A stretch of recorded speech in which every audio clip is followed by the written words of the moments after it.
রবীন্দ্রনাথ ঠাকুর যেমন অনেক কিছু রচনা করেছেন, অনেক বড় বড় কবি বাংলা ভারতবর্ষের বুকে এসেছেন, বিরাট সাহিত্য ভাণ্ডার আমাদের জন্য রেখে গিয়েছেন। কিন্তু চৈতন্যদেব বেশি কিছু রচনা করেননি। তার গুরুত্বপূর্ণ 8টি শ্লোক বেছে নিয়ে শ্রী রূপ গোস্বামী একটা কবিতা সংকলনের মধ্যে সযত্নে রক্ষা করেছিলেন। সেই কবিতা সংকলনটির নাম পদ্মাবলী। কিন্তু পরবর্তীকালে সাধারণ মানুষের ধরাছোঁয়ার বাইরে চলে যায় বইটি, কারণ পুরোটাই সংস্কৃত কবিতার বই। কঠিন বাংলাই সাধারণ বাঙালি বোঝে না, সে আবার সংস্কৃত কবিতা কি করে বুঝবে? কঠিন বাংলা সাধারণ বাঙালি বোঝে মন্দুরায় হেসি অশ্ব, যদি মানে এটা হচ্ছে ইয়ের বাংলা, মাইকেল মধুসূদন দত্তের বাংলা। বলছে মন্দুরায় হেসে অশ্ব, এর মানে কি? মানে এইটুকু লাইন পড়তে গেলে আপনাকে 3 বার ডিকশনারি খুলতে হবে। বাংলা ভাষা জানার জন্য বাংলা ডিকশনারি খুলতে হবে। বলছে মন্দুরায় হেসে অশ্ব। মন্দুরা মানে কি, হেসে মানে কি, আর অশ্ব মানে মোটামুটি অনেকেরই জানা আছে, অশ্ব মানে ঘোড়া। ঠিক আছে, ঘোড়া যখন বোঝা গেল, তাহলে আগের দুটো কি? রেশে, ঘোড়ার ডাককে শুদ্ধ ভাষায় বলে রেশা। হ্যাঁ, ঘোড়ার ডাকটাকে শুদ্ধ ভাষায় বলে রেশা। ঘোড়ার ডাক আমরা বাংলায় বলি, সেটা শুদ্ধ ভাষায় রেশা। এবার রেশা শব্দটা নাউন ফর্ম, কিন্তু সেটা এখানে ভার্বে পরিণত করে ব্যবহার করা হয়েছে। মানে বিশেষ্য শব্দটাকে ক্রিয়াপদে পরিণত করে ব্যবহার করা হয়েছে। রেশা এটা হচ্ছে একটা নাউন, মানে বিশেষ্য পদ, মানে ঘোড়ার ডাক। কিন্তু রেশে যখনই বলা হলো ঘোড়া ডাকছে, এইটা বোঝানোর জন্য রেশা শব্দটাকেই ক্রিয়ায় পরিণত করে দিয়েছে। তাহলে বিশেষ্য পদটাই ক্রিয়াপদে পরিণত হয়েছে, মানে নাউনটা ভার্বে পরিণত হয়েছে। এইগুলো বুঝতে হবে, তবে তো সে মাইকেল মধুসূদন দত্তের মেঘনাদ বধ কাব্য বুঝবে। মন্দুরায় হেসে অশ্ব, শুধু এইটুকুই বোঝা বাঙালির কঠিন। হর্ষ মানে ঘোড়া, ঠিক আছে, রেশে মানে রেশা করছে, অর্থাৎ ডাকছে, ঘোড়া ডাকছে। কোথায়? মন্দুরায়। মন্দুরা মানে ঘোড়াশাল। ঘোড়া যেখানে থাকে সেটাকে ঘোড়শাল বলে বা ঘোড়াশাল বলে, সেটাকে আরও শুদ্ধ ভাষায় মন্দুরা বলে। তাহলে চিন্তা করুন, কঠিন বাংলা সাহিত্য বুঝতেই আমাদের একেবারে গলদঘর্ম অবস্থা। সংস্কৃত কবিতার সংকলন সাধারণ মানুষের কাছে কি করে পৌঁছবে? তাই কৃষ্ণদাস কবিরাজ ওই কবিতা সংকলন থেকে চৈতন্য মহাপ্রভুর 8খানা শ্লোককে নিয়ে নিজের চৈতন্য চরিতামৃত গ্রন্থের একদম শেষ অধ্যায়ে সাজিয়ে দিলেন, যে যদি কেউ কোনোদিন চৈতন্য চরিতামৃত পাঠ করে, তাহলে সে মহাপ্রভুর রচনা করা এই 8টি শ্লোক জেনে যেতে পারবে। তাই চৈতন্য চরিতামৃত কারোর বাড়িতে থাকলে একদম শেষ অধ্যায়ে এই শ্লোকটি আপনারা সবাই পাবেন। যাদের বাড়িতে চৈতন্য চরিতামৃত আছে, এইখান থেকে যাবার পরেই তারা বাড়িতে চৈতন্য চরিতামৃত খুলবেন এবং অন্তিম অধ্যায়ে চলে যাবেন।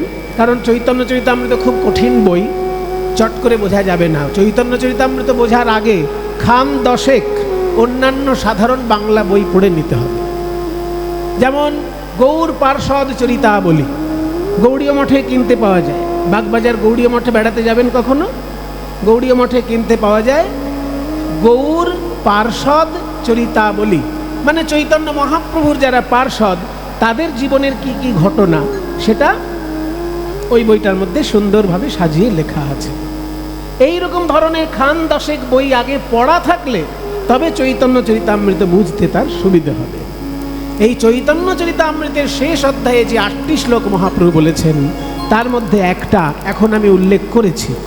তৃণাদপি সুনিচেন করোরিব সহিষ্ণুনা অমানিনা মানদেন কীর্তনীয় সদা হরি।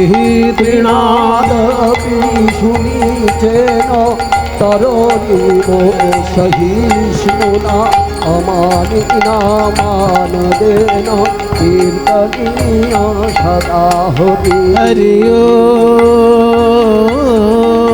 হরি ওম হরি ওম হরি ওম হরি ওম হরি ওম হরি ওম হরি ওম হরি ওম হরি ওম হরি ওম হরি ওম। কি সুন্দরভাবে মহাপ্রভু বললেন, শোনো স্বরূপ। রাম রায় মানে দুজন প্রিয় বন্ধু।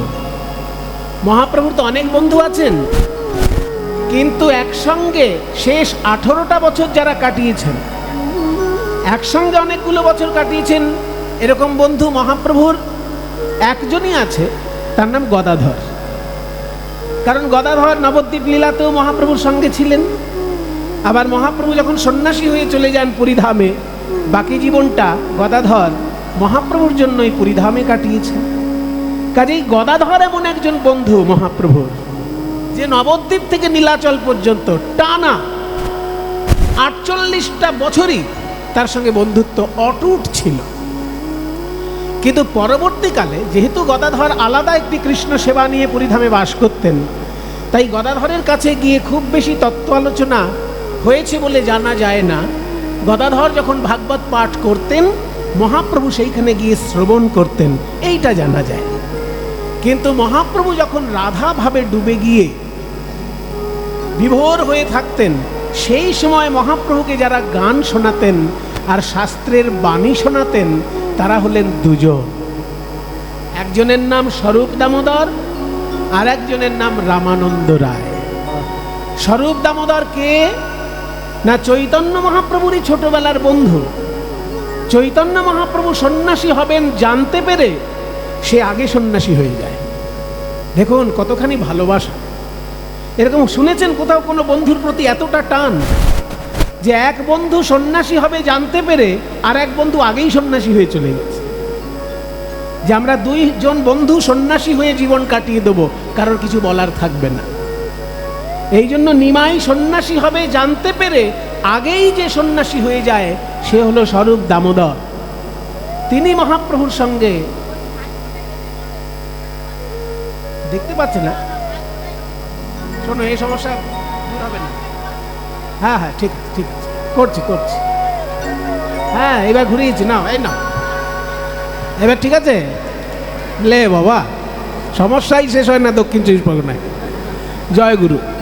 আচ্ছা কি বলছিলাম, মহাপ্রভুর দুজন বন্ধু বাকি 18 বছর একসঙ্গে কাটিয়েছেন। সেই দুজন বন্ধুর মধ্যে একজনের নাম স্বরূপ দামোদর আর একজনের নাম রামানন্দ রায়। রামানন্দ রায় হচ্ছে দক্ষিণ ভারতের রাজা, আর স্বরূপ দামোদর হচ্ছে মহাপ্রভুর নবদ্বীপে থাকাকালীন বন্ধু। রামানন্দ রায় যদিও মহাপ্রভুর সঙ্গে বন্ধুত্ব বেশি দিনের নয়, কিন্তু অন্তরঙ্গতাটা ওই স্বরূপ দামোদরের মতনই সমগোত্রের। কেন না, রামানন্দ রায় ছিলেন খুব উচ্চ স্তরের রসজ্ঞ পণ্ডিত মানুষ। একদিকে তিনি রসজ্ঞ, আর একদিকে পণ্ডিত, আর একদিকে তার বাস্তব জ্ঞান। কারণ বাস্তব জ্ঞান না থাকলে তো রাজা হতে পারে না একজন। বাস্তব জ্ঞান, পাণ্ডিত্য, ভক্তি সমস্ত এবং রসজ্ঞতা, এই এতগুলো বিষয়ের মিলন ছিল রামানন্দ রায়ের মধ্যে। সেই জন্য রামানন্দ রায় আর স্বরূপ দামোদর এই দুইজন মহাপ্রভুর খুব অন্তরঙ্গ বন্ধু হিসেবে শেষ 18টা বছর একসঙ্গে কাটিয়েছেন একটা ছোট ঘরের মধ্যে। সেই ঘরটা এখনো পুরীধামে আছে।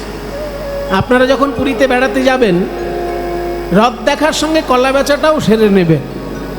মানে রথ তো দেখবেনই, জগন্নাথ দর্শন করবেন, সমুদ্রের জলে গিয়ে উথাল পাথাল সমুদ্রের জলে ঢেউতে সাঁতার কাটবেন, সব ঠিক আছে।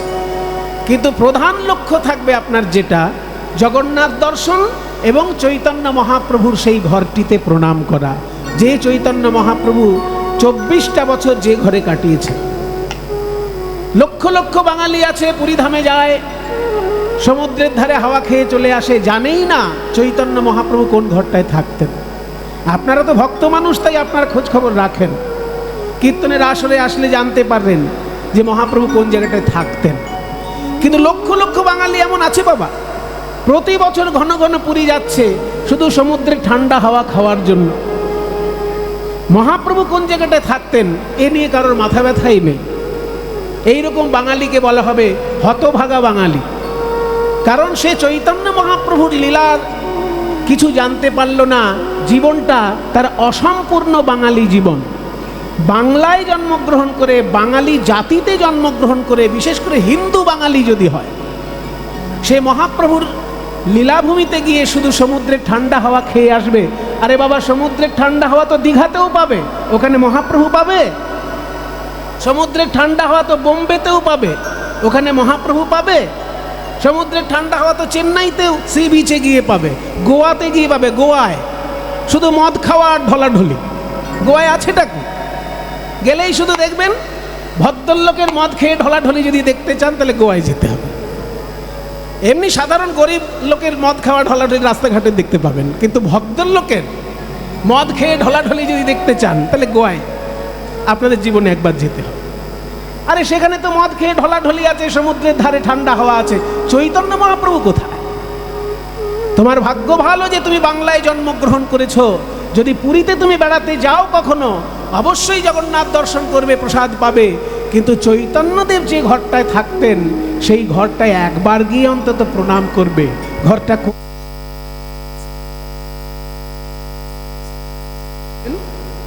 সমুদ্রের ধারে সব থেকে বিখ্যাত শ্মশান আছে পুরীধামে।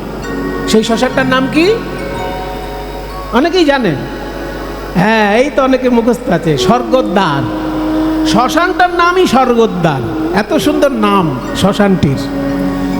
ওই স্বর্গদ্বার শ্মশানটি যেখানে আছে, ওইখান থেকে মানে সমুদ্রের ধারে একদম, ওরই কাছাকাছি হরিদাস ঠাকুরের সমাধি মঠ আছে, যেখানে চৈতন্য মহাপ্রভু নিজে কোলে করে হরিদাস ঠাকুরকে সমাধি দিয়েছিলেন। সেই সমাধি ওই স্বর্গদ্বার শ্মশানের কাছাকাছি একদম। ওই জায়গাটা থেকে যে রাস্তাটা পুরীর মন্দিরের দিকে যাচ্ছে, ওই রাস্তায় হাঁটতে হাঁটতে হাঁটতে হাঁটতে পুরীর মন্দিরের দিকে যাবেন। পুরীর মন্দিরের আগে ওই রাস্তার ধারেই ডান দিকে পড়বে রাধাকান্ত মঠ। মন্দিরটার নাম হচ্ছে রাধাকান্ত মঠ, কিন্তু সবাই তাকে গম্ভীরা মঠ বলে জানে। রাধাকান্ত মঠ বা গম্ভীরা মঠ দুটো নামই একটা মন্দিরের। গম্ভীরা কেন নাম? না, গম্ভীরা শব্দের অর্থ হচ্ছে গোপন ঘর। আগেকার দিনে রাজা জমিদারদের বাড়িতে দেওয়ালের সঙ্গে একটা গোপন ঘর থাকতো। দেওয়ালের সঙ্গে একটা গোপন ঘর থাকতো, যে ঘরে গয়নাগাটি, দলিল দস্তাবেজ লুকিয়ে রাখা হতো। সেইটাকে বাংলায় বলে চোরা কুটুরি। চোরা কুটুরি কারণ দেওয়ালের সঙ্গে লাগানো আছে, বাইরের লোক জানে না, শুধু আত্মীয় স্বজন জানে, ওই জন্য নাম চোরা কুটুরি। ওই উড়িষ্যার রাজা যিনি গুরুদেব, তার নাম কাশীনাথ মিশ্র। সেই কাশীনাথ মিশ্র যেহেতু রাজার গুরু, তারও তো কোটি কোটি টাকার সম্পত্তি আছে, সেই জন্য তার ওই গয়না রাখার যে ঘরটি ছিল, সেই ঘরটিকে উড়িয়া ভাষায় তারা বলেন গম্ভীরা। আমরা যেটা বাংলায় বলি চোরা কুটুরি বা মাল ঘর, সেইটাকেই উড়িয়া ভাষায় বলা হয় গম্ভীরা। ওই গম্ভীরা মধ্যে চৈতন্যদেব ছিলেন। যখন মহাপ্রভু পুরীতে ছিলেন, উড়িষ্যার রাজার গুরুদেব বলে দিলেন যে চৈতন্যদেব যদি পুরীতে থাকে, যেখানে সেখানে রাখা যাবে না, আমার গয়নার ঘর থেকে সব গয়নাগুলোকে বার করে দাও, ওর মধ্যে চৈতন্যদেবকে রাখো। কারণ চৈতন্যদেব হলো আমার কাছে বিরাট বড় গয়না। চৈতন্যদেবই আমার কাছে বড় গয়না। আমার কাছে জগন্নাথের পরে এই চৈতন্যদেবের স্থান। সেই জন্য চৈতন্য আমার কাছে গয়না, ওনাকে ওই গয়নার ঘরেই রাখো। তাই সেই গম্ভীরা ঘরে মহাপ্রভু থাকতেন বলে মঠটার নাম গম্ভীরা মঠ। সোজা হিসেব মনে রাখুন, জগন্নাথের মন্দির থেকে সমুদ্রের দিকে যেতে গেলে বাঁদিকে পড়বে, আর সমুদ্র থেকে জগন্নাথের মন্দিরে আসতে গেলে ডান দিকে পড়বে। গম্ভীরা মঠ, ওই রাধাকান্ত মঠ, ওইখানেই মহাপ্রভু ছিলেন। শেষ 18টা বছর শুধু ক্রন্দন আর ক্রন্দন। মানে 24 বছরের সন্ন্যাস নিলেন তো, আর বাকি 24টা বছর যে মহাপ্রভুর জীবনী, তার মধ্যে প্রথম 6 বছর তীর্থ ভ্রমণ। 2 বছরের জন্য দক্ষিণ ভারতে গিয়েছিলেন, তারপর ঘুরে এসে বাংলায় এলেন একবার, আবার বাংলা থেকে ঘুরে গিয়ে বৃন্দাবনে গেলেন। এই যে দক্ষিণ ভারত, বাংলা, বৃন্দাবন, এই এত ঘোরাঘুরি করতে মহাপ্রভু 6টি বছর লেগেছে। তাই দ্বিতীয় 24 বছরের মধ্যে তার 48 বছরের জীবনী, তার মধ্যে দ্বিতীয় 24 বছরের মধ্যে 6 বছর কাটে তীর্থযাত্রায়, আর বাকি যে 18টা বছর, এই 18টা বছর শুধু ক্রন্দন আর ক্রন্দন ওই গম্ভীরা ঘরের ভিতরে। একদিনকে রামানন্দ আর স্বরূপ বলল, প্রভু তুমি তো স্বয়ং ভগবান, তোমার কাছ থেকে যে জিনিস, যে তত্ত্ব পাওয়া যাবে, সাধারণ মানুষের কাছে সেই তত্ত্ব পাওয়া যাবে না। কারণ যুগে যুগে তুমি তত্ত্ব কথা বলেছ, সত্য যুগে তুমি হংসরূপ ধারণ করে তত্ত্ব কথা বলেছ, ত্রেতা যুগে তুমি গুরুর মুখ থেকে তত্ত্ব কথা শুনেছ। ত্রেতা যুগে রামচন্দ্র তত্ত্ব কথা শুনেছেন কার কাছে? কে বলতে পারে? এই তো দেখুন, যারা জানার ঠিক এইদিকে একটা আওয়াজ পেলাম, বশিষ্ঠ বলে। হ্যাঁ, বশিষ্ঠ ঋষির কাছে আধ্যাত্মিক তত্ত্ব কথা শুনেছিলেন রামচন্দ্র ত্রেতা যুগে, এবং সেইটা নিয়ে আলাদা একটা বই লেখা হয়ে গেল। আপনারা শুনলে অবাক হবেন, পুরো রামায়ণে যত শ্লোক আছে তার থেকে বেশি শ্লোক আছে সেই তত্ত্ব কথার গ্রন্থে। পুরো বাল্মীকি রামায়ণে শ্লোক সংখ্যা হচ্ছে 24,000। 24,000 পুরো বাল্মীকি রামায়ণে। শ্রীমদ্ ভাগবতের শ্লোক সংখ্যা 18,000, তাই আমাদের পড়া হয়ে ওঠে না। আর বাল্মীকি রামায়ণের শ্লোক সংখ্যা হচ্ছে 24,000। আর বশিষ্ঠ ঋষির সঙ্গে রামচন্দ্রের যে তত্ত্বকথার আলোচনা, ওই আলোচনাময় যে একটা রামায়ণ আছে, তার নাম যোগ ও বাশিষ্ঠ রামায়ণ। কারণ যোগ দর্শনের তত্ত্বকথা, ব্রহ্মজ্ঞানের তত্ত্বকথা, সেইখানে আলোচনা হয়েছে রামচন্দ্রের সঙ্গে বশিষ্ঠ ঋষির। এবং সেই আলোচনা করতে যে গ্রন্থটি তৈরি হলো জানেন, তার শ্লোক সংখ্যা হচ্ছে 32,000। এই হচ্ছে আমাদের এত বড় বড় শাস্ত্র সাহিত্য রয়েছে। শ্রীমদ্ ভাগবত পড়তেই হিমশিম খায় লোকে। সেই শ্রীমদ্ ভাগবতটি 18,000 শ্লোক। আপনাদের আশীর্বাদে আমার জীবনে সংকল্প ছিল যে শ্রীমদ্ ভাগবতের 18,000 শ্লোকই আমি পড়ব। ভগবানের কাছে প্রার্থনা জানিয়েছি, প্রভু অনেক ব্যস্ত জীবন তুমি আমাকে দিয়েছ, কিন্তু এই ব্যস্ত জীবনের মধ্যেও যেন এইটুকু ধর্ম করে রাখতে পারি যে 18,000 শ্লোক যেন পাঠ অন্তত করতে পারি। তা আপনাদের আশীর্বাদে আমি সংকল্প নিয়ে 3 বছর পুরো 18,000 শ্লোক পাঠ করতে পেরেছি। এটা আপনাদের মতন সাধুগুরু বৈষ্ণবের কৃপা ছাড়া সম্ভব না। এক দিন 8 থেকে 9 ঘন্টা সময় লেগেছে এক দিন 2,500 শ্লোক পাঠ করার নিয়ম। যেখানে 7 দিন ধরে ভাগবত পাঠ হয় তাকে বলা হয় ভাগবত সপ্তাহ। সেই ভাগবত সপ্তাহ আমার নিজের বাড়িতে আমি 3 বছর পর পর করেছি। আমি নিজে পাঠ করেছি 18,000 শ্লোক 3 বছর পর পর। তবে কি একজন পণ্ডিতকে ডেকে এনে পাঠ করতে বলেছি, কারণ যদি কোনো ত্রুটি বিচ্যুতি আমার মুখ থেকে বেরিয়ে যায় তাহলে তো অকল্যাণ হতে পারে। সেই জন্য পণ্ডিতের মতন পাঠ করেছেন, কিন্তু আমিও তার সঙ্গে শ্রীমদ্ ভাগবতটি পুরোটা 1 সপ্তাহ ধরে প্রতিদিন 2,500 শ্লোক। শ্রীমদ্ ভগবত গীতায় মাত্র 700টি শ্লোক আছে, তাই লোকে পড়তে গিয়ে কত রকমের অজুহাত দেখায়, আমার সময় নেই, আমি বুঝতে পারি না, আমার উচ্চারণ হয় না। আরে বাবা, তোমার অত ঝামেলার কি আছে? বুঝতে পারো না, বুঝবে পরে, আগে একবার পুরোটা পড়ে নাও। তোমার উচ্চারণ হয় না, ভগবান কি বলেছে যে এই উচ্চারণ ঠিক করে করতে না পারলে আমি নরকে এসে তাকে গরম তেলে ভাজা করব? বলেছে কি? তোমার যদি ভুল উচ্চারণ হয়েই যায় তাতে কি এমন হবে? ভগবান তো কোথাও বলেনি যে গীতা পড়তে গিয়ে যদি কারোর ভুল উচ্চারণ হয় নরকে গিয়ে গরম তেলে তাকে ভাজা হবে। জীবনে কোথাও দেখিনি।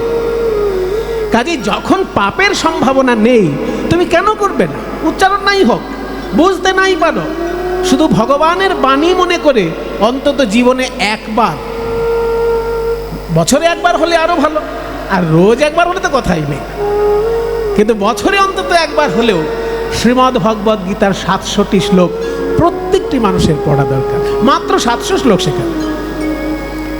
আর শ্রীমদ্ ভাগবত মহাপুরাণে 18,000 শ্লোক, পড়তে 1 সপ্তাহ লাগে, প্রতিদিন 2,500 শ্লোক পড়তে হয়। আর দেখুন বাল্মীকি রামায়ণের শ্লোক হচ্ছে 24,000, আর তত্ত্বকথামূলক বশিষ্ঠের সঙ্গে রামচন্দ্রের যে আলোচনা সেইটা শুধু লেখা হয়েছে 32,000 শ্লোকে। বইটির নাম যোগ বাশিষ্ঠ রামায়ণ। কাজে হে ভগবান, তুমি সত্যযুগে হংসরূপে জ্ঞান দিয়েছ, তুমি আবার ত্রেতা যুগে কপিল মুনি রূপে মায়ের কাছে জ্ঞান বিতরণ করেছো। তাহলে সত্যযুগে তুমি হংস, ত্রেতা যুগে তুমি কপিল মুনি রূপে জ্ঞান দিয়েছো, আবার দাপর যুগে তুমি অর্জুনকে লক্ষ্য করে কুরুক্ষেত্রের মাঠে দাঁড়িয়ে জ্ঞান বিতরণ করেছো। কাজেই তোমার মুখ থেকে যে তত্ত্বকথাটা বেরোবে সেটা সাধারণ লোকের মুখ থেকে পাবো না। তুমি দয়া করে আমাকে বলো, কোন উপায়ে হরিনাম করলে ওই গোলকের প্রেম লাভ হয়? মানুষের প্রেম লাভ হওয়াটা কঠিন, কিন্তু অসম্ভব নয়। কারোর ভাগ্য ভালো থাকলে সে মানুষের প্রেম পেতে পারে। কি বাবা, মা স্নেহ করতে পারে, আবার ভাগ্য খারাপ হলে মা কোনো সন্তানের প্রতি কঠোর হতে পারে। বাবা স্নেহ করতে পারে, কিন্তু ভাগ্য খারাপ থাকলে কোনো বাবা সন্তানের প্রতি কঠোর হতে পারে।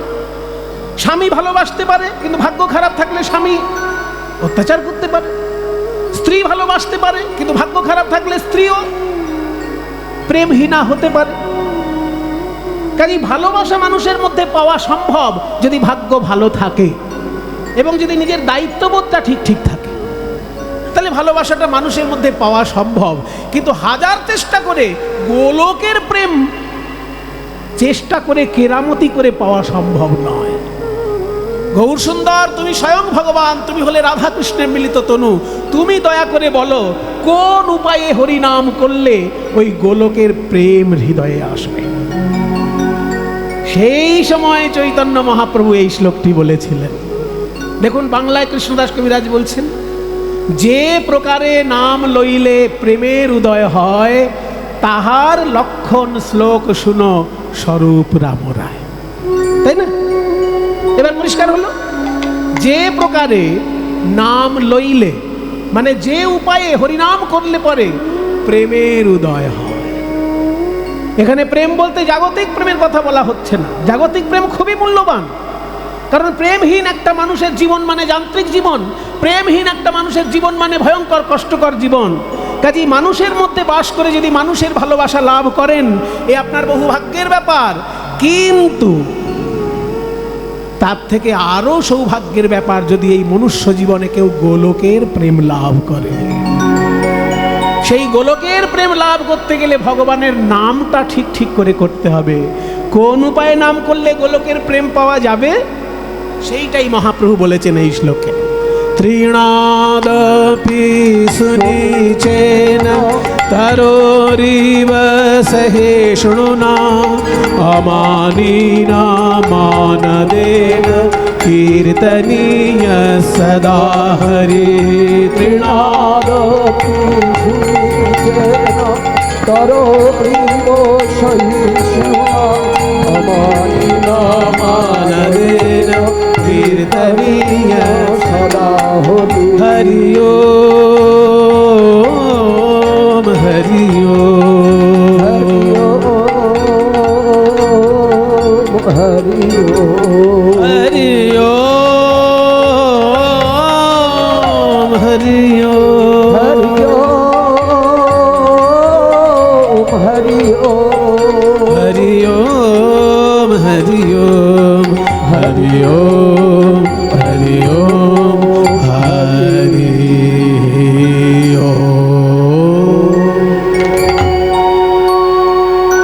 স্বরূপ দামোদর আমাদের জন্য আমাদের মুখের দিকে তাকিয়ে আমাদের উন্নতির কথা চিন্তা করে আমাদের দিব্য সুখের কথা চিন্তা করে মহাপ্রভুকে প্রার্থনা করেছেন, বলো প্রভু কোন উপায়ে হরিনাম করলে এই মনুষ্য জন্মে ঈশ্বরের প্রেম পাওয়া যায়। তখন মহাপ্রভু বললেন, চারটি উপায়। চারটি উপায় অবলম্বন করে কেউ যদি হরিনাম গাইতে পারে, হরিনাম শুনতে পারে, হরিনাম জপ করতে পারে, তাহলে সে দিব্য প্রেম পাবে পাবে পাবে। সেই চারটি উপায় কি কি? প্রথম উপায় বললেন, তৃণাদপি সুনীচেন। ঘাসের থেকেও বেশি করে নিচু হতে হবে। ঘাস তো নিচু আছেই, তুমি তার থেকেও নিচু হবে। বলে এই রে, প্রথমেই তো একটা ঝামেলার কথা, আত্মসম্মানে বড় ঘা লাগছে।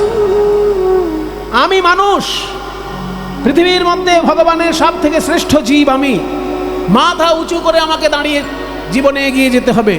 আমি কেন ঘাসের থেকে নিচে নামবো? এইটাই আমার প্রথম আপত্তির জায়গা। মানুষ তো উন্নতি চায়, অধঃপতন চায় কি? মানুষ মাধ্যমিক থেকে উচ্চ মাধ্যমিকে পাশ করে, উচ্চ মাধ্যমিক থেকে বিএ বা বিএসসি পাশ করে, তারপর এমএ বা এমএসসি পাশ করে, তারপর পিএইচডি। উন্নতি, ঊর্ধ্বগতি চায়। আর মহাপ্রভু বলছেন অধঃপাতে যাও, ঘাসের থেকে নিচে নেমে যাও। হেই, আমি কোন দুঃখে ঘাসের থেকে নিচে নামবো? বলছে দুঃখে নয়, শিক্ষা লাভ করার জন্য ঘাসের থেকে নিচে নাম। শিক্ষা লাভ করবো বিদ্যালয়ে, ঘাসের কাছে? হ্যাঁ, ঘাস তোমার বড় শিক্ষক। কেন জানো? বিদ্যালয়ের শিক্ষক তোমাকে শিক্ষা দেবেন, মাসের শেষে মাইনে নেবেন, কিন্তু ঘাস তোমাকে শিক্ষা দেওয়া সত্ত্বেও মাইনে নেবে না। ঘাস কি এমন শিক্ষা দিচ্ছে মশাই যা বিদ্যালয়ের শিক্ষক দিতে পারবে না? কি শিক্ষা দিচ্ছে তুমি জীবন দর্শন দিয়ে উপলব্ধি করো। ঘাসকে যদি কেউ বাড়িয়ে দিয়ে চলে যায়, ঘাস কি তাকে গালাগালি দেয়? বরং ঘাস তার দুটো উপকার করে। কি? সেই লোকটার পায়ে যাতে কাঁকর না ফোটে, তাই কাঁকর আর চরণ এই দুটোর মাঝখানে একটা মধ্যস্থতা করে সে গদির কাজ করে। আপনি ঘাসের উপর যখন পা রাখলেন, ঘাসের নিচে যে কাঁকরটা আছে ওটা আপনার পায়ে ফুটলো না, তার মানে আপনাকে রক্ষা করলো ঘাস। প্রথম উপকার। দ্বিতীয় উপকার, আপনি জীবনে ঘাসে জল দেননি, আপনি ধানে জল দেন, আপনি ধানে সার দেন, কিন্তু ঘাসে আপনি কখনো জল দেননি, ঘাসে কখনো সার দেননি, কিন্তু তবু ঘাস আপনাকে অক্সিজেন দিচ্ছে। ঘাসের সাধ্যমতো দিচ্ছে। ঘাস ছোট একটা, যেহেতু ছোট্ট একটা গাছ, সে তার মতন দিচ্ছে। সে যতটুকু অক্সিজেন দিতে, সে তো গোটাটাই পাতা, ওই জন্য তার গোটা গায়ে অক্সিজেন। আম গাছে যেমন শুধু পাতাগুলোই অক্সিজেন, ডালপালায় অতটা অক্সিজেন নেই, কিন্তু ঘাস তো পুরো পাতাটাই তো তার পুরো গাছ। সেই জন্য ঘাস তার পূর্ণ সাধ্য দিয়ে, পুরো জীবনটা দিয়ে আপনাকে অক্সিজেন দিচ্ছে। আবার আপনার পায়ের তলায় যাতে কাঁকর ফুটে না যায় সেই জন্য গদির কাজ করছে। কিন্তু আপনি ঘাসের কোনো উপকার করেন না, ঘাসকে পাড়ি দিয়ে চলে যান। এইটাই ঘাসের কাছ থেকে শিক্ষা, যে কেউ তোমার উপকার করুক না করুক, তুমি আপন মনে সকলকে উপকার করে এগিয়ে যাবে। এই এত বড় শিক্ষা কিন্তু বিদ্যালয়ে পাওয়া যাবে না। বিদ্যালয়ে পাওয়া যাবে না এই শিক্ষা, এটা ঘাসের কাছে গিয়েই শিখতে হবে। তাই ঘাস যেহেতু তোমার শিক্ষক, তুমি ঘাসকে উঁচু স্থান দেবে আর নিজে ঘাসের থেকে নিচে নামবে, কারণ শিক্ষককে সবসময় উঁচুতে স্থান দিতে হয়। তাই চৈতন্যদেব বলছেন ঘাসের কাছে শিক্ষা নাও, ঘাসের থেকে নিচে নামো। নিচে নামলে দুটো জিনিস পাবে, ঘাসের কাছে শিক্ষা পাবে, আর ওই ঘাসের নিচে আছে ভক্ত পদধূলি, সেই ভক্ত পদধূলি পাবে। তাই মহাপ্রভু প্রথম কথা বললেন যে আগে নিচু হতে শেখো ঘাসের থেকেও, তবে তুমি দিব্য প্রেম পাবে। এটা প্রথম শর্ত। দ্বিতীয় উপায় কি? বলছে চারটে উপায় করে হরিনাম গাইলে তবে প্রেম পাবে। প্রথম উপায় হলো ঘাসের থেকে নিচু হও। দ্বিতীয় উপায় কি বলল? তৃণাদপি সুনীচেন। তারপর বলছে তররিব সহিষ্ণুনা। তর ইব, একটু ব্যাকরণটা বুঝে নিন। তরু মানে গাছ, আর তর মানে গাছের। তরু মানে গাছ, আর তর মানে গাছের। ইব মানে মতন। তর ইব মানে গাছের মতন। এবার তর বিসর্গ যুক্ত ইব, এই দুটো মিলে গিয়ে রয় হস্যি হয়ে গেছে তররিব। তররিব মানে গাছের মতো। গাছের মতো সহ্য ক্ষমতা অর্জন করতে হবে। মহাপ্রভু বলছেন ঘাসের থেকে নিচু হয়ে ঘাসের মতো বিনা কারণে লোককে উপকার করার শিক্ষা নিতে হবে। আর গাছের মতো সহ্য ক্ষমতা অর্জন করতে হবে। গাছের সহ্য ক্ষমতা কেমন? এই যে বর্ষা আসলেই আমরা মাথায় ছাতা ধরি, শীত আসলেই আমরা গায়ে কাঁথা নিই, কিন্তু বর্ষা আসলে গাছ কি ছাতা ধরে? শীত আসলে গাছ কি গায়ে কাঁথা দেয়? তাহলে ছাতা আর কাঁথা এটা ছাড়া আমরা চলতে পারি না। কিন্তু গাছ দেখো, শীতকালেও যেমন দাঁড়িয়ে আছে, বর্ষাকালেও তেমন দাঁড়িয়ে আছে, আবার কঠিন গরমকালে কাঠ ফাটা রোদ্দুর, তখনও গাছ নিশ্চিন্তে দাঁড়িয়ে আছে। মজার ব্যাপার, গরমে সবাই সিদ্ধ হয়ে অর্ধেক হয়ে যায়, আর গাছের উপর যত গরম বেশি পড়ে তত আম বেশি মিষ্টি হয়। গাছ দেখাচ্ছে আমাদেরকে, শিক্ষা দিচ্ছে যে সহ্য ক্ষমতা আমার মতো অর্জন করো। শীতকালে আমি কাঁথা নিই না, বর্ষাকালে আমি ছাতা নিই না, গরমকালেও আমি ছায়া চাই না, আমি ছায়া দিই। আবার আমি মানুষকে মিষ্টি মিষ্টি ফল দিই, আমার পাতা দিই, আমার ফসল দিই, যেভাবে হোক মানুষের কল্যাণ করি। তাহলে এই যে গাছের মতন সহ্য ক্ষমতা যদি কেউ অর্জন করতে পারে, সে কঠিন কঠিন কাজ জীবনে করে দেখাতে পারবে। ওই জন্য মহাপ্রভু বললেন, তোমার প্রথম শিক্ষা ঘাসের কাছে, দ্বিতীয় শিক্ষা গাছের কাছে। তরোরিব সহিষ্ণু। তৃতীয় কি বললেন উপায়? না অমানি না, মানে নিজের মান সম্মান নিয়ে বেশি মাথা ব্যথা করো না। মান সম্মান তুমি ঠিক পাবে, কাজগুলো ঠিক ঠিক করে যাও। তুমি যদি শিক্ষক হও, ঠিক ঠিক শিক্ষা দাও। দেখো, তুমি একটা ছেঁড়া জামা গায়ে দিয়ে রাস্তায় গেলেও লোকে তোমাকে প্রণাম করবে। তুমি যদি ডাক্তার হও, ঠিক ঠিক ডাক্তারি করো। দেখো, তুমি মরে যাওয়ার পরেও লোকে বলবে, অমুক ডাক্তারবাবু ভগবান ছিল গো, কত লোকের প্রাণ বাঁচিয়ে দিয়ে গেছে। তাহলে সেবা যদি তুমি ঠিক ঠিক করে যাও, মান সম্মান তুমি আপনি পাবে। মান সম্মান নিয়ে মাথা ব্যথা করো না, এটা মহাপ্রভুর তৃতীয় শিক্ষা। চতুর্থ উপায় কি বললেন? না মান দেন। নিজের মান সম্মান নিয়ে ভেবো না, শুধু কাজ ঠিক করো। মান সম্মান তোমার জন্য রাখা আছে, মরে যাবার পরেও পাবে সম্মান। প্রত্যেকটি বিদ্যালয়ে 25শে বৈশাখ রবীন্দ্রনাথ ঠাকুরের জন্মদিন পালন করা হয়। রবীন্দ্রনাথ ঠাকুর কি বেঁচে আছেন? কিন্তু তাকে সম্মান জানানোর জন্য 25শে বৈশাখ প্রতিটি বাঙালির হৃদয়ের একটা ভাবনার দিন। ঠিক তেমনি চৈতন্য মহাপ্রভুর জন্মদিন দোল পূর্ণিমা। দোল পূর্ণিমার দিন যখন আমরা রং খেলি, আগে চৈতন্য মহাপ্রভুকে স্মরণ করে প্রণাম জানাই। কেন? তিনি আমাদের এমন কিছু দিয়ে গেছেন যে লক্ষবার প্রণাম করলেও তার প্রতি কৃতজ্ঞতা আমাদের শোধ হবে না। তাই মান সম্মান নিয়ে মাথা ব্যথা না করে কাজ ঠিক করে গেলেই মান সম্মান আপনি আসবে। আর চতুর্থ নিয়ম বললেন, অপরকে সম্মান দিতে ভুলো না। কেউ যদি তোমার থেকে জাতে ছোট হয়, মনে করো তুমি ব্রাহ্মণ আর তোমার সামনে যে লোকটি রয়েছেন তিনি শূদ্র, তুমি কিন্তু তাকে অসম্মান করবে না। মনে করো তুমি পণ্ডিত, তোমার সামনে যিনি রয়েছেন তিনি হচ্ছেন মূর্খ, তুমি কিন্তু তাকে অসম্মান করবে না। মনে করো তুমি ধনী, তোমার অনেক টাকা, আর সামনে যে লোকটি আছে সে গরিব, তবু তুমি তাকে অসম্মান করবে না। কেন? না, যে ঈশ্বর তোমার মধ্যে আছেন সেই ঈশ্বরই ওই মানুষটির মধ্যে আছে। ওই জন্য কি সুন্দর বললো না চরিতামৃতে, যে বৈষ্ণব উত্তম হইয়া হবে নিরভিমান, জীবে সম্মান দিবে জানি কৃষ্ণ অধিষ্ঠান। প্রত্যেকটি জীবের মধ্যে আমার কৃষ্ণ আছেন। কাজে আমি যদি পণ্ডিত হই, আমার সামনের জীবটি যদি মূর্খ হয়, তবু আমি তাকে প্রণাম করব, কারণ ওনার মধ্যেও সেই কৃষ্ণ যে কৃষ্ণ আমার মধ্যে আছে। আমি যদি উঁচু জাতের হই, সামনের লোকটি নিচু জাতের হয়, আমি তাকে প্রণাম করব, কারণ যে কৃষ্ণ আমার মধ্যে আছেন সেই কৃষ্ণ ওনার মধ্যে আছে। আমি যদি ধনী হই, সামনের লোকটি যদি গরিব হয়, তাকেও আমি প্রণাম করব, কারণ যিনি আমার মধ্যে আছেন সেই কৃষ্ণই ওনার মধ্যে আছে। এই চারটি উপায় অবলম্বন করে কেউ যদি হরিনাম গাইতে পারে, এই জন্মেই সে প্রেম লাভ করবে, মনুষ্য জন্মেই সে প্রেম লাভ করবে। তাকে মরে গিয়ে গোলকে গিয়ে প্রেম হতে হবে না, তাকে এই জন্মেই প্রেম লাভ হয়ে যাবে। তাই রবীন্দ্রনাথ বলেছেন না, দেখুন এই শ্লোকটার সঙ্গে রবীন্দ্রনাথের একটা গানের কি অপূর্ব মিল। ওই আসন তলের, ওই আসন তলের মাটির পরে লুটিয়ে রব, ওই আসন তলের, ওই আসন তলের। মিলটা আপনারা শুধু মিলিয়ে নিন। চৈতন্যদেব সংস্কৃতে বলেছেন, রবীন্দ্রনাথ বাংলায় বলেছেন।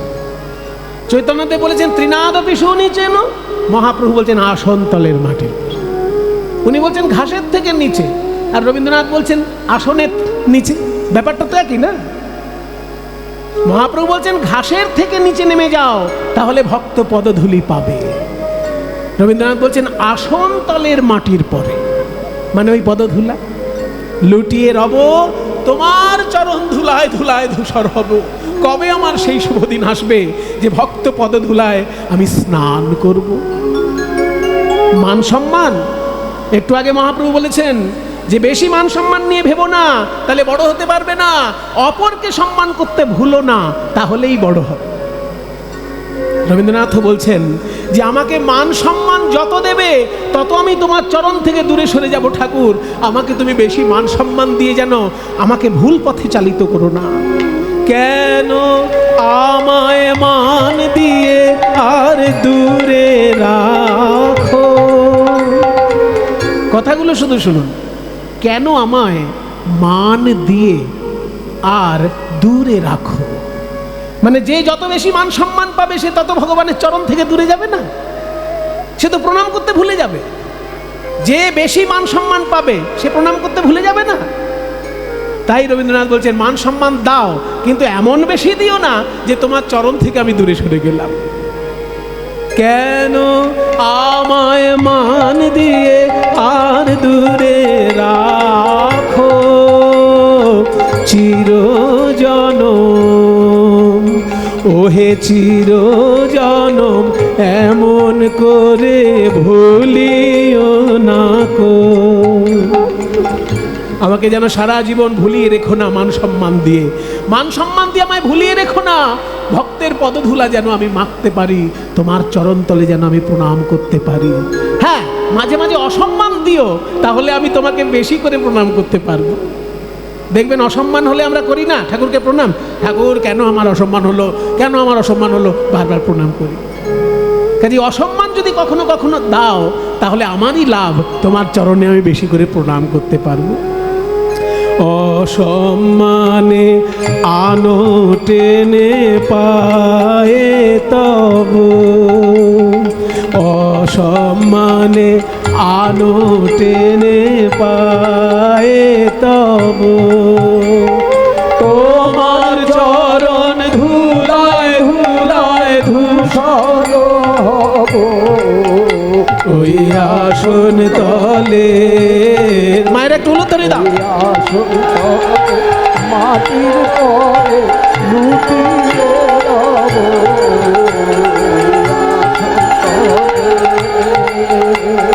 তোমার চরণ ধুলায় ধুলায় ধূসর হব, আসন তলে। আরেকটা কথা দেখুন, মহাপ্রভুর শ্লোকেরই যেন ব্যাখ্যা হচ্ছে এই গানটা। মহাপ্রভু কি বললেন? মান দেনা কীর্তনীয় সদা হরি। অপরকে সম্মান দিয়ে সবসময় কীর্তন গান গাইবে, অপরকে সম্মান দিয়ে সবসময় হরিনাম গাইবে। তাহলে অপরকে সম্মান দিতে গেলে কি করতে হবে? যদি কোথাও খাবারের ব্যবস্থা হয়, আগে অন্যকে এগিয়ে দিতে হবে, নিজেকে পিছনে থাকতে হবে। দাদা প্রসাদ দিচ্ছে, আপনি যান, আপনি যান, আমি আছি, আমি নেব, না পেলে আপনার থেকে একটু নেব। তাহলে অপরকে আগে এগিয়ে দাও, নিজে পিছনে থাকো, এটাই তো সম্মান দেওয়া। আমি তোমার যাত্রী দলের রব পিছে, স্থান দিও হে আমায়, স্থান দিও হে আমায় তুমি সবার নিচে। পুরো মহাপ্রভুর কথাগুলো যেন নিজের ভাষায় বলছেন রবীন্দ্রনাথ। মহাপ্রভু বলেছেন অপরকে সম্মান দিতে ভুলো না, এই দেখুন রবীন্দ্রনাথ বলছেন, আমি তোমার যাত্রী দলের রব পিছে, স্থান দিও হে তুমি আমায় সবার নিচে, সবার নিচে। স্থান দিও হে আমায়, স্থান দিও হে আমায় তুমি সবার নিচে। প্রসাদের জন্য যখন ভিড় হয়, ঠেলাঠেলি হয়, আমি সবার পিছনে দাঁড়িয়ে থাকবো। সবার হলে পরে আমি প্রসাদ নেব। আমার কপালে যদি না জোটে, আমি রাস্তায় তাকিয়ে দেখব কোথাও একটুখানি পড়ে আছে কিনা, ওখান থেকে কণা মাত্র মুখে নেব। প্রসাদ লাগি কতই লোকে আসে ধেয়ে, প্রসাদ লাগি কতই লোকে আসে ধেয়ে, আমি কিছু ওহে আমি কিছু চাইব না তো রইব চেয়ে,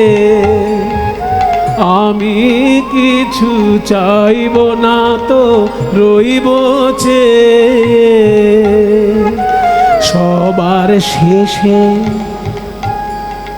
সবার শেষে যা বাকি রয় তাহাই লব, সবার শেষে যা বাকি রয় তাহাই লব। তোমার চরণ ধুলায় ধুলায় ধূসর হব ওই আসন তলে,